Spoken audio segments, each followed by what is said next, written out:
Your hands are shaking. Or maybe they're not. Maybe you're completely calm. Maybe something terrible just happened and you handled it. You handled it well. You coordinated, you stabilized, you were the one other people look to, and you did it. And now that it's over, you're sitting in a quiet room and you can't breathe. You don't understand why the crisis was manageable and the quiet is unbearable. Why you can read every person in a room within 30 seconds of walking in, but you can't tell anyone what you need. Why you're called empathetic and intuitive and so strong, and it feels like a sentence. Here is what nobody has told you. What you have been calling your anxiety, what you have been calling your hypervigilance, what you have been calling your dysfunction is intelligence. It is sophisticated, biological, neurologically precise intelligence. And today I'm going to give you 10 signs that you have it and a framework for what to do with it. Because intelligence without context is just suffering with good instincts. Welcome to Elisha Space, a sanctuary for healing, growth, and for the kind of honest conversations that actually change things. I'm Elisha, your host, a counselor, an author, and someone who has sat in the same stuck places you have. If you're new here, welcome home. And if you've been listening for a while, I see you, and I'm glad you're back. Today's episode is practical, clinical, but pastoral. We're going to talk about something called traumatic intelligence, what it is, how your body built it, and why it's not a character flaw. It is a biological achievement. But I need you to stay with me through all 10 signs because sign 8 is going to reframe something that has confused you about yourself for a very long time. So stay with me. I want to start with the clinical reframe because if you grew up in a home where there was chaos, unpredictability, addiction, abuse, high control, or chronic emotional unavailability, your nervous system did something remarkable. It adapted. It didn't just cope, it rewired. Your amygdala, the brain's threat detection center, became highly sensitized. Your prefrontal cortex developed early pattern recognition pathways. Your vagus nerve, the longest nerve in your body, learned to assess safety and danger faster than conscious thought. This is not diagnosis, this is anatomy. And I want to say something before we go any further, because I've said it before and I'll keep saying it until it lands. Knowledge isn't just power for trauma survivors, knowledge is safety.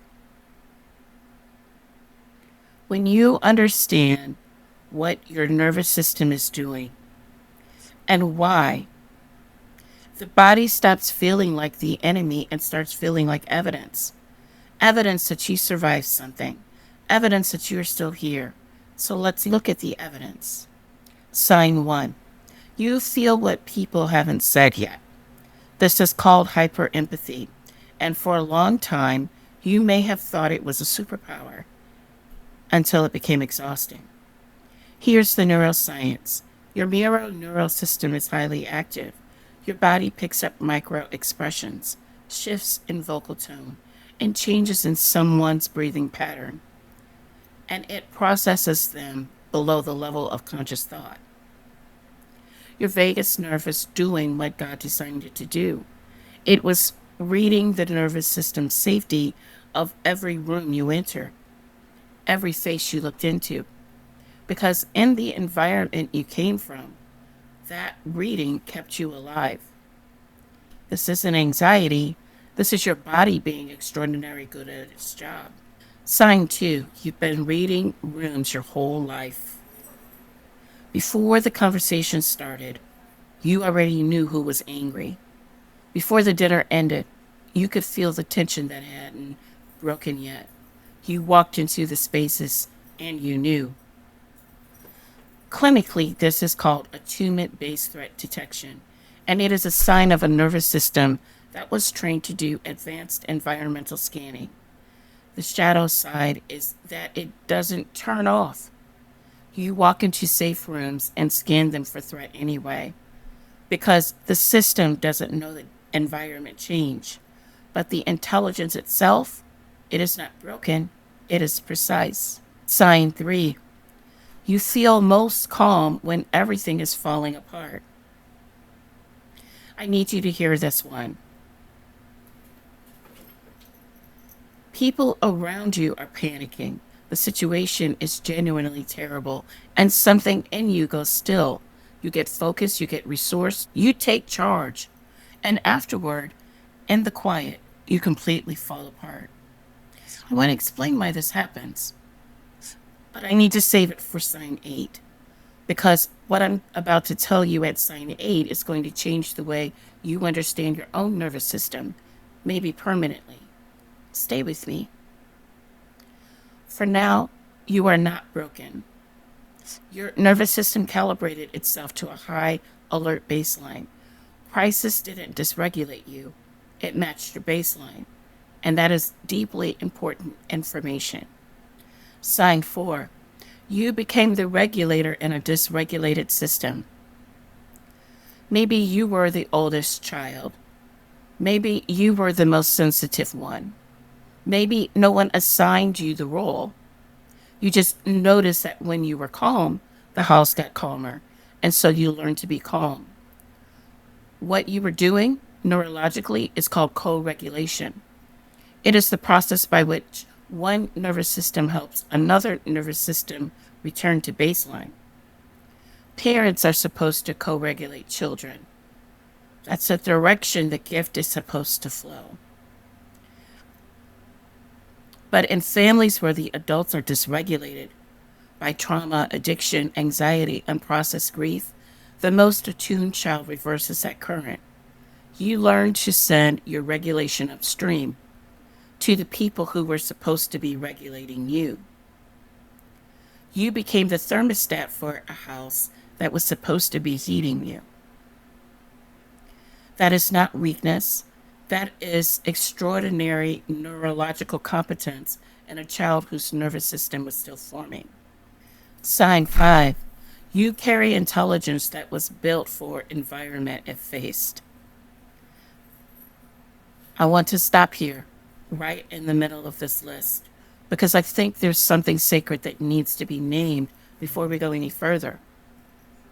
This intelligence you carry, this hyper empathy, this room reading, this crisis clarity, this regulatory precision, it was not accidental. The God who knit together your nervous system knew the environment it would face. He knew before you were old enough to understand what was happening in that house, before you had language for it.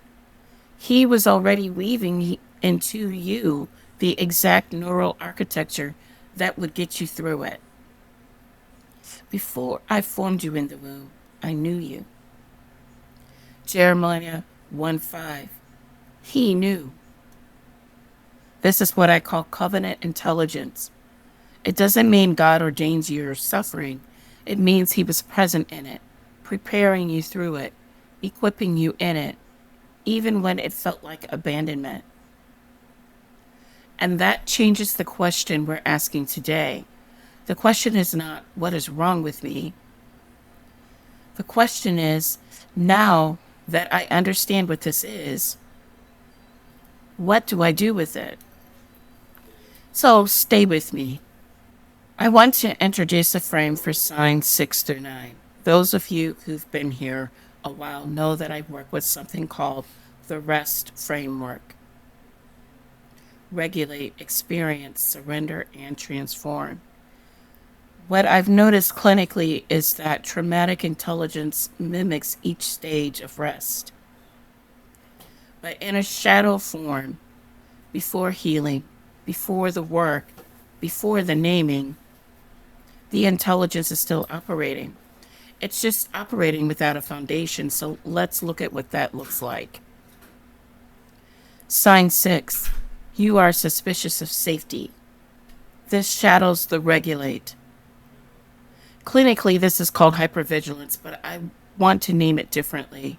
Your nervous system learned at a cellular level that calm was a precursor to chaos, that quiet was the intake of breath before the explosion, that everything is fine was not information, it was a threat in disguise.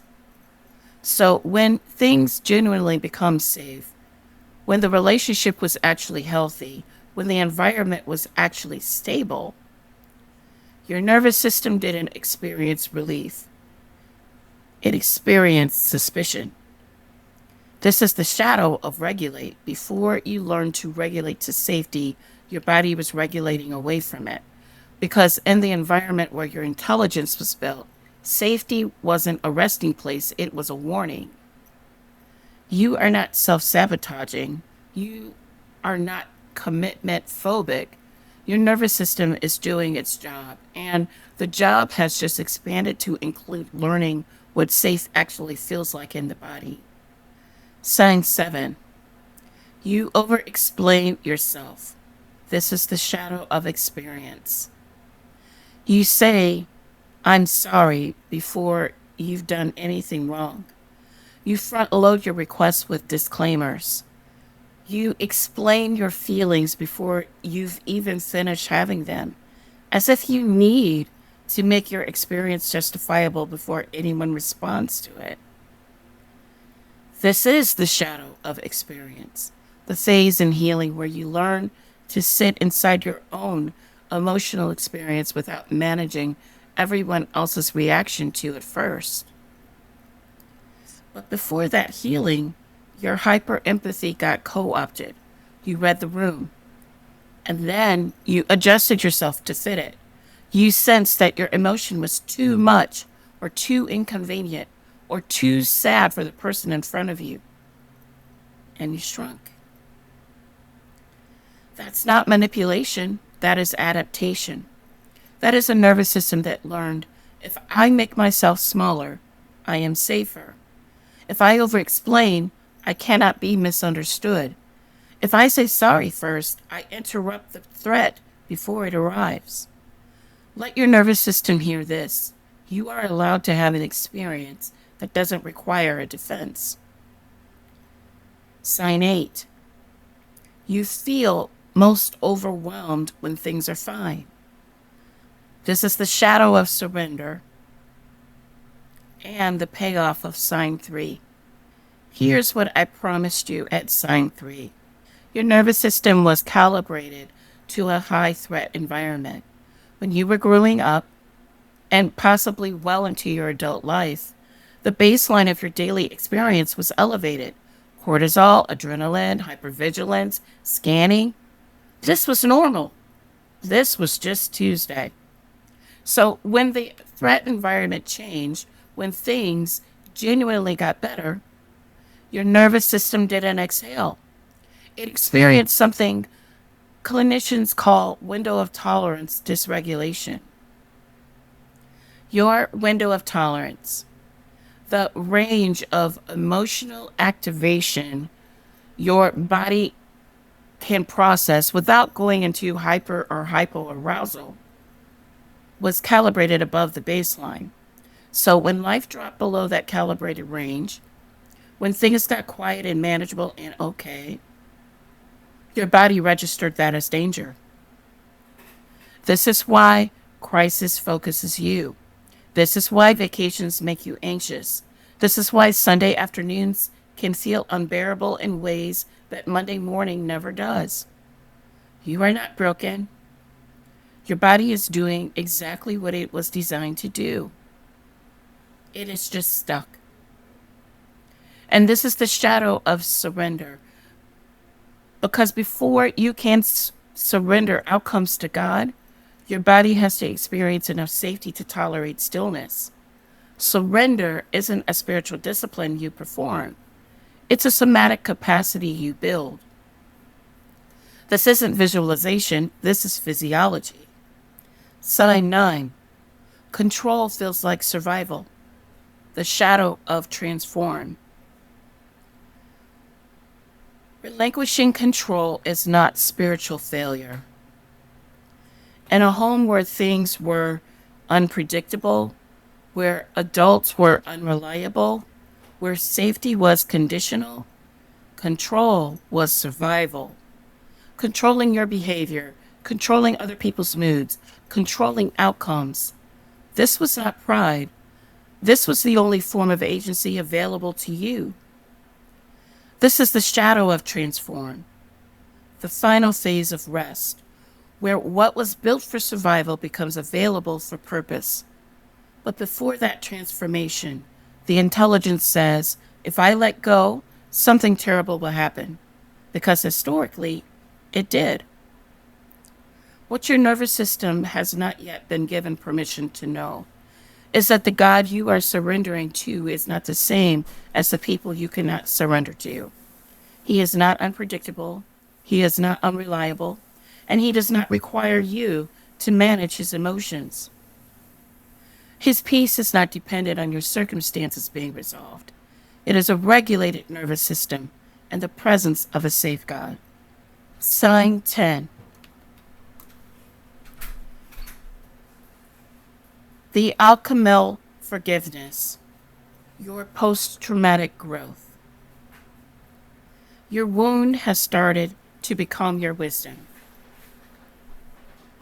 Researchers Richard Tedeschi and Lawrence Calhoun coined a term in 1996, post-traumatic growth, the counterintuitive phenomenon where, for some survivors, the experience of trauma becomes a catalyst for profound psychological development in connection, in meaning making, in spiritual depth. But I want to name it differently today. I want to call it alchemical forgiveness. Not forgiveness as a transaction, not forgiveness as permission, but forgiveness as transformation. The process by which the very substance of what harmed you gets converted into something that heals someone else. The hyper empathy that exhausted you, it's what makes you safe for people who have never felt safe before. The room reading that felt like a burden, it's what lets you walk into a room and find a person who is about to break down before they even know it themselves. The crisis steadiness that confused you, it's what makes you a first responder, a counselor, a mother, a friend that people call in the dark. And we know that all things work together for the good of those who are in Christ Jesus and who love him. Romans 8:28. This is Romans 8:28 in the nervous system. The 10th sign of traumatic intelligence is this: you are beginning to sense that what you went through was not wasted. That is being turned into something, that the intelligence you built to survive is becoming the intelligence you wield to heal. That is not cliche, that is alchemy. I want to give you a practice before we close, a small one, 3 minutes, because knowledge without any entry point into the body is just information, and your nervous system deserves more than information today. If you're somewhere you can, sit back slightly and feel the weight of the seat beneath you. Let your feet be flat on the floor, if they can. And I want you to place your hands over your chest, right over your sternum, the center of your chest, where you might naturally reach when something moves you. Feel the warmth of your own hands. Now take a slow breath in, not forced, not controlled. Just allow your lungs to expand under your palms. And on the exhale, feel your chest soften into your hands. This is your body. This is the nervous system we have been talking about. right here, present, alive, having survived everything it has survived. Breathe in again. Slow exhale. Is there tension anywhere? Tightness in your forehead, your jaw, your shoulders? You don't have to fix it, just notice it. Tell your nervous system, not in words, but in breath, that you are not running from it. That it is allowed to rest. One more breath. Exhale fully. Good. Will you pray with me? Father, I am grateful that you made these bodies, that you knit together the very nervous systems that we are learning to regulate. I am asking today, on behalf of every person listening to this, that you would meet them in the place where intelligence and exhaustion intersect, where they have been so smart, so attuned, so careful, and so tired. Remind them that the sensitivity they carry was not a mistake, that the empathy that cost them so much was designed by you, not as a burden, but as a gift that has not yet been fully unwrapped. God, for the places in them where safety still feels dangerous, where quiet still feels like a threat, where the idea of letting go still feels like falling, come in. Come in as the God who is safe. Come in as the nervous system's anchor. Come in as the peace that is not dependent on circumstances being resolved, but is a regulated nervous system in the presence of you.